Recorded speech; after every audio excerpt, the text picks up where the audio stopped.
O que os homens estariam dispostos a dar, a sacrificar para salvar a sua própria pele? E você? O que você estaria disposto a dar e a sacrificar para salvar a sua própria pele? Não digo só em termos assim extremos, mas no dia a dia, para você se sentir bem, para sair de uma situação difícil, para ter um ganho, uma vantagem. O que você estaria disposto a sacrificar? Você estaria disposto a sacrificar o seu caráter, a sua integridade, os seus princípios, os seus valores, a sua fé? Você estaria disposto a sacrificar? Por exemplo, às vezes mentindo, às vezes enganando, às vezes omitindo algo, ou às vezes cometendo um crime, um pecado, ou alguma coisa que você jamais pensaria em fazer ou admitiria. Como algumas pessoas dizem, eu estou pagando língua. O que você estaria disposto a sacrificar? No nosso estudo de hoje em Jó capítulo 2, versos de 1 a 3, nós vamos falar sobre o tema integridade a toda prova. Nós vamos ver como Jó foi testado em sua integridade num segundo momento de duras provações e tentações, de como Deus assistiu o seu servo e de como a nossa integridade, o nosso relacionamento com Deus é extremamente precioso. Essa é a nossa série de estudos aqui no livro de Jó, Meu Redentor Vive. Eu sou o pastor Marcos, faça a sua leitura e que Deus te abençoe. Vamos lá. Em primeiro lugar, Jó é acusado em sua integridade. Nós somos acusados em nossa integridade. O capítulo 2 começa muito parecido com a metade do capítulo 1, narrando o encontro entre Deus e Satanás. Deus está no trono, é adorado e é servido, e Satanás se apresenta diante dele novamente. E Deus novamente dá um testemunho sobre Jó e a sua integridade. Ele pergunta aí de onde Satanás vem. Novamente ele vem de rodear a terra, de sondar os homens. E Deus pergunta: você observou o meu filho Jó, o meu servo Jó? Mesmo perdendo todas as coisas, ele ainda mantém a sua integridade. Essa é a palavra-chave aí desse capítulo 2, integridade. Deus dá um testemunho de que diante de duras provas, Jó não perdeu a sua integridade. Mas Satanás, sagaz e mentiroso e acusador, não vai perder a oportunidade de acusar e de mais uma vez levantar uma questão. O que ele vai dizer é o seguinte: pele por pele, e vamos ver se o homem não se corrompe. Pele por pele é uma expressão usada no Oriente Antigo, e bem antigo, porque Jó é do tempo de Abraão, dos patriarcas por aí, e era uma expressão comercial, de troca de mercadorias. Pele por pele é uma linguagem comercial entre os homens, traz uma ideia de preço, de valor. E Satanás está dizendo assim: pele por pele, vamos ver se você tocar na pele de Jó, se você tocar em Jó. Jó é de carne e osso, toque nele. Até agora você tocou nas coisas de Jó, você tocou nas posses de Jó, você tocou nos seus bens, mas tire algo da própria vida de Jó, toque no próprio Jó. Talvez Jó não se importe muito com as coisas, ele deu aquele testemunho, né? Nu eu vim, nu eu voltarei. Talvez Jó pense só em si mesmo, busque só a sua felicidade, seja um hedonista, um egoísta. Mas toque no próprio homem. Tocar nos bens, nas posses, naquilo que o homem possui, tudo bem. Mas toque no próprio homem. Toque aí no seu orgulho, toque no seu ego, leve-o a um estado de dor, de vergonha, de desespero, de sofrimento e de morte. E a acusação de Satanás é: vamos ver se ele não blasfema assim na sua cara, na sua presença, não fala contra ti. Nós também muitas vezes somos acusados em nossa integridade. Olha que Deus deu um testemunho de que Jó é um homem íntegro, de que mesmo diante de duras provas, ele não blasfemou, ele não abandonou a Deus, ele não abandonou a sua fé, Deus o sustentou.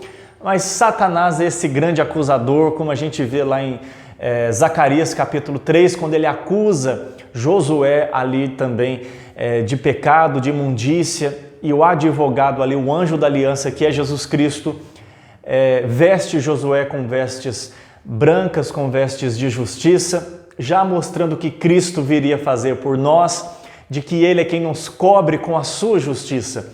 A Bíblia diz que todos nós somos injustos, pecadores, não há um justo, não há nenhum sequer, não há nada que nós façamos que corresponda à justiça de Deus. Mas louvado seja Deus pela justiça de Cristo, o Deus homem. Ele sim tem a justiça que corresponde à justiça de Deus e a justiça com a qual nós somos aceitos diante de Deus. Por isso que Paulo vai dizer em Romanos capítulo 8, quem levantará acusação contra os eleitos de Deus, se é Deus quem nos justifica? Se Jesus morreu por nós, já nenhuma condenação há para os que estão em Cristo Jesus. Será que Jó vai vender a sua pele, salvar a sua vida e para isso abrir mão da sua integridade e do seu relacionamento com Deus?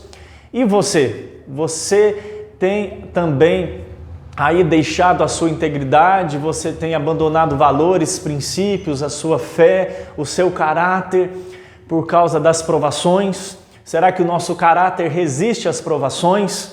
Em segundo lugar, Jó é provado em sua integridade. Primeiro ele foi acusado de não ser íntegro, ele é acusado em sua integridade, agora ele é provado em sua integridade.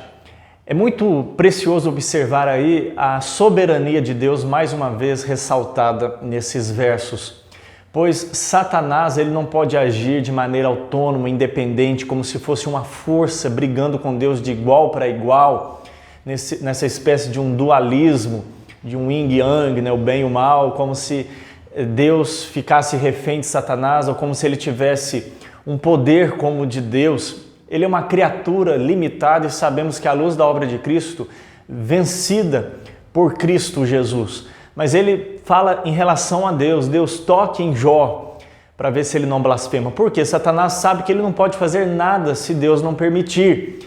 Mas em seguida vê aí que é Satanás quem sai e fere Jó de tumores da cabeça aos pés. Aí está tumores, mas não sabemos se se trata mesmo de um câncer, de um tumor como nós temos hoje, que tipo de feridas eram essas, se eram tumores mesmo, mas o fato é que eram tumores terríveis. Se a gente avança o livro de Jó, nós vamos ver que ele ficou numa situação deplorável fisicamente, essa enfermidade foi terrível, o acometeu da cabeça aos pés, com feridas no seu corpo todo, que lhe causou tantos males, dores, saía pus dessas feridas, ele se raspava com um caco de telha, e ficou também com mau hálito, um cheiro insuportável. Ele perdeu, além dos seus bens, perdeu a sua saúde, a sua dignidade, as pessoas não se aproximavam mais dele. E o livro de Jó diz que Jó foi parar no monturo da cidade, que era o lugar onde se jogavam os dejetos, o lixão, vamos dizer assim, e ali ele passou a conviver naquele ambiente totalmente deplorável, junto com animais, né, com aves ali que se alimentam desse tipo de alimentos, e Jó passou a viver ali em vergonha, em dor, em desespero, vendo que a morte também se aproximava dele, em meio ao mau cheiro e abandonado por todos. Que situação terrível a que Jó chegou. Mas a gente vê aí a soberania de Deus. E Satanás agindo aqui em Jó, não havia uma teologia acerca da ação de Satanás tão clara como a gente vê no Novo Testamento, mas no Novo Testamento a gente vê de maneira clara que Satanás ele é o causador de muitos males. A gente vê cegueira, paralisia e tantas outras situações, não que ele seja a causa de todas elas, ou que todas as causas sejam pecaminosas, mas no contexto bíblico isso ficou muito evidente, principalmente no ministério de Jesus, porque uma das credenciais do Messias é que ele viria destruir as obras do maligno. É por isso que no tempo de Cristo houve muita manifestação demoníaca, de opressão e de causar até males físicos, enfermidades. Mas isso não quer dizer, viu, que toda enfermidade seja por causa da ação de Satanás. Nós já falamos aqui que há várias causas de sofrimento dentro desse guarda-chuva, de que vivemos em um mundo caído. Então, todos nós estamos sujeitos a nascer com enfermidades ou a desenvolver enfermidades, adquiri-las por diversas razões, muitas delas naturais, entre aspas, pelo fato de vivermos em um mundo caído. Todos nós estamos sujeitos, justos e injustos, crentes, descrentes, pessoas piedosas, consagradas ou não. Isso é o fato de vivermos em um mundo caído. A questão é o que Deus vai fazer através dessas situações na nossa vida, transformando o mal em bem na vida dos seus filhos e nos libertando e nos salvando e nos curando, se assim for da sua vontade. Podemos e devemos expressar o nosso desejo de cura e de libertação, mas que fique claro que as enfermidades têm várias causas, os sofrimentos, não é só ação demoníaca, viu? Aqui na Bíblia isso é muito forte, muito evidente, porque tem um propósito, tá bom? Não vai sair achando que toda enfermidade, que se você está doente, é porque tem um demônio na sua vida ou um pecado necessariamente. São diversas causas, ok? Mas aqui Jó está sendo provado agora de uma maneira mais intensa e mais profunda, porque agora não são as coisas que estão sendo retiradas de Jó, mas Jó está sendo tocado em si mesmo, no seu corpo, que enfrentou agora essas enfermidades, a dor e as consequências disso, como não só as dores físicas, mas emocionais, psicológicas, e o afastamento, o isolamento, a vergonha e tudo mais que nós sabemos que as enfermidades trazem para nós. Ou seja, agora Jó foi tocado nele mesmo, Jó foi provado em sua integridade. Nós sabemos que desde o início, que em um mesmo evento, vários personagens têm interesses diferentes. Vamos colocar aqui, os caldeus e os sabeus queriam apenas expressar sua maldade e roubar aquilo que pertencia a Jó. Satanás, nesse mesmo evento, tinha um propósito de jogar por terra Jó, fazer com que ele amaldiçoasse a Deus, blasfemasse. E Deus permitiu porque tinha um propósito de provar Jó, para abençoá-lo, para enriquecê-lo espiritualmente, para que o seu nome fosse glorificado na vida de Jó. E aqui acontece a mesma coisa, Satanás só quer destruir o servo Jó, desmentir a Deus como se isso fosse possível e levantar acusações e confirmar as suas mentiras.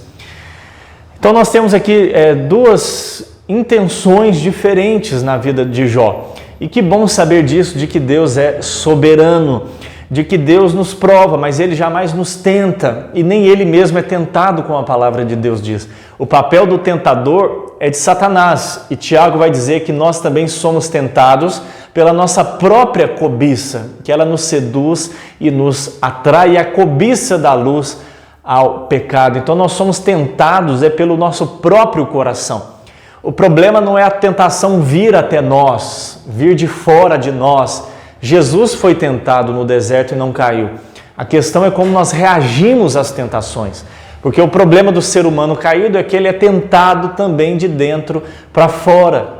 A tentação vem de fora para dentro e o problema é que ela encontra uma correspondência dentro de nós. Jó foi provado em sua integridade. E quando eu e você somos provados em nossa integridade, seja por problemas financeiros, familiares, enfermidades ou outros, nós vendemos o nosso caráter, a nossa integridade para nos salvarmos, abandonamos a fé, blasfemamos contra Deus. Vamos refletir sobre isso. Mas em terceiro lugar, Jó também é tentado, não só provado, mas tentado em sua integridade. Nós sabemos que o papel de Satanás é sempre o de tentador, mas na vida da esposa de Jó a gente vê isso de maneira muito clara. Nós precisamos, por um lado, compreender a atitude de sua esposa, pois imagina, ela também está de luto pelos seus filhos, ela também perdeu os seus bens juntamente com Jó, ela também perdeu a sua dignidade, ela também foi lançada numa situação de vergonha, afinal o seu esposo está nessa situação lamentável. E nesse contexto em que eles não tinham uma compreensão de toda a verdade de Deus, de toda a verdade das Escrituras, para interpretarmos bem a realidade do mundo, as pessoas, logo que viam alguém perdendo tudo, a primeira conclusão que eles chegavam é: essa pessoa pecou, essa pessoa tem algo contra Deus, essa pessoa fez alguma coisa para estar assim. Então, a esposa de Jó também estava lidando com essas questões. Talvez vendo olhares acusadores para ela e para o seu marido, o que será que esses dois aprontaram, não é? Talvez pensando até do seu próprio esposo, o que será que Jó fez? Ela também estava passando por um momento de dor e de tristeza. E a gente vê que a sua esposa, a sua auxiliadora, é quem diz: amaldiçoa Deus e morre. E isso tem um significado bem profundo, porque não é simplesmente assim: Jó, expressa sua ira, abandone esse Deus e morra, tire a sua vida.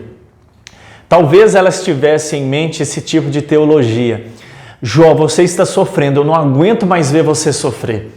A única saída, já que o pensamento suicida não era tão presente nesse contexto do Antigo Oriente, a única saída seria: Jó, amaldiçoa Deus, porque talvez ele se ire contra você e te mate, e acaba esse sofrimento de uma vez. Então fale contra Deus, porque ele vai, quando você vai blasfemar contra ele, ele vai ficar irado e vai fulminar você. Acaba com esse sofrimento. Então é uma série de coisas que está no contexto, ou que estão no contexto, que nos ajudam a entender um pouco mais profundamente essas palavras da esposa de Jó. É uma mulher que está sofrendo, é uma mulher que quer ver o fim do sofrimento do seu esposo. Então ela coloca diante de Jó esta proposta, Jó, essa saída, nesse escape: amaldiçoe a Deus e morra. E Jó responde: você está falando como uma doida, como uma tola. Não é como alguém que perdeu a cabeça simplesmente. Tolo na Bíblia muitas vezes é sinônimo de ímpio, de alguém que não conhece a Deus, é o contrário de piedoso. É como se ela estivesse falando como alguém que não teme a Deus, propondo isso para Jó, propondo essa saída. E Jó vai dizer: nós recebemos o bem de Deus, não vamos receber também o mal. Eu acho lindo no livro todo de Jó o reconhecimento que ele tem da soberania de Deus. Embora o sofrimento tenha várias causas, tenha vários agentes que causem sofrimentos, mas Jó não enxerga na vida outra força soberana a não ser o Deus pessoal, a não ser o Deus das Escrituras. Jó sabe que a sua questão é, em última análise, com Deus. Não existe outro Deus, não existe uma força competindo com Deus. Isso é lindo a gente ver no livro de Jó. Jó é tentado e pela sua própria esposa. Não sei se Satanás foi quem a induziu a isso, mas na Bíblia a gente vê que Satanás muitas vezes usa até de pessoas. Por exemplo, Pedro. Satanás usou Pedro para tentar fazer com que Jesus desistisse da cruz. E Jesus vai dizer: Pedro, Satanás te peneirou para poder te provar, te tentar ali, para tentar fazer você cair, mas eu roguei por você. É por isso que você não caiu, eu intercedi por você. Então, muitas vezes, Satanás usa até pessoas para nos tentar, para nos fazer cair, para nos fazer desanimar, para nos fazer abandonar a Deus. São pessoas que falam assim: o que adiantou você servir a Deus? O que adianta você ser crente? O que adianta você ficar aí orando? E às vezes a gente ouve isso de pessoas próximas de nós. Talvez você já tenha ouvido do seu esposo, ou da sua esposa, ou do seu filho: tá vendo? O que adianta você ficar indo na igreja? O que adianta você dar o dízimo lá? O que adianta você orar tanto, você ler tanto essa Bíblia, se agora a gente está passando por isso? Você, quando é tentado na integridade, você abre mão da sua integridade pelo seu bem-estar, por um escape, por uma saída mais fácil, como Satanás fez com Jesus, né? Ele propondo um caminho para ter os reinos deste mundo que não fosse pela cruz, mas era se prostrar e adorar a Satanás. E é isso que Satanás está querendo aqui com Jó, que ele abandone a Deus e busque adorar a si mesmo, busque adorar o seu bem-estar, a sua felicidade, o seu prazer. E nós também somos tentados assim em nossa integridade. E o texto termina dizendo aí que amigos de Jó, 3 amigos de Jó, vieram de direções diferentes para estarem ali com seu amigo na dor. E no primeiro momento eles ficaram 7 dias calados, só ali presenciando a dor de Jó, e não conseguiram falar nada, tamanha era a dor de Jó. Mas eu acho interessante que o texto diz que eles vieram para consolar a Jó. Até aí tudo bem, né? Até aí maravilhoso. O problema vai ser quando eles abrirem a boca, é o que a gente vai ver logo mais à frente. Mas até aqui está tudo bem. E o que nós precisamos muitas vezes é de amigos que simplesmente estejam do nosso lado. Um ombro amigo para levar as cargas, chorar com os que choram. E nós também precisamos ser esse tipo de consolo e de conforto, estar perto. Às vezes você não precisa falar nada, mas a presença fala mais alto. A presença já ajuda muito para confortar e para consolar. Que não sejamos acusadores, como infelizmente esses amigos vão ser, mas sejamos apoiadores, consoladores, amigos, um ombro para essas pessoas. Jó já está sendo ali acusado, já está sendo provado e já está sendo tentado. Que bom, primeiramente, que ele tem 3 amigos que não se envergonham dele, mas estão ali para poder apoiá-lo. Depois eles vão pisar na bola, mas até aqui estão para apoiá-lo. Mas concluindo, esse momento que Jó passa nos remete a alguém, ao próprio Deus que está permitindo essas coisas, mas que se encarna e vem como homem, o Filho de Deus, Jesus Cristo. E Hebreus diz que ele foi tentado em todas as coisas à nossa semelhança, mas não pecou, e por isso hoje ele é um mediador, um sacerdote eficaz que nós temos da parte de Deus diante do trono da graça, que nos entende, que nos compreende, que intercede por nós, não só por ser Deus onisciente e conhecer o nosso coração, mas por ter vivido na pele o que nós vivemos. Por exemplo, no deserto, quando ele é tentado por Satanás, quando ele é tentado ali de diversas maneiras, Satanás usando pessoas, até os discípulos, quando ele é provado ali no Getsêmani, provado na cruz, onde ali ele suporta a ira de Deus, onde ele carrega sobre si as nossas enfermidades, as nossas dores, o nosso pecado. Ao Senhor agradou moê-lo, e ele bebe aquele cálice amargo da ira de Deus, que nem se compara com o que Jó está passando aqui. Mas esse Redentor a quem Jó se refere, ele entregou a vida e foi provado, e não houve ninguém mais íntegro do que Jesus Cristo. Ele sim foi tentado e sem pecado, e manteve a sua integridade. Ele não buscou um caminho mais fácil, e ele hoje pode socorrer a mim e a você, e ele quer nos socorrer quando nós somos acusados em nossa fé e nossa integridade, quando nós somos provados em nossa integridade, quando nós somos tentados em nossa integridade.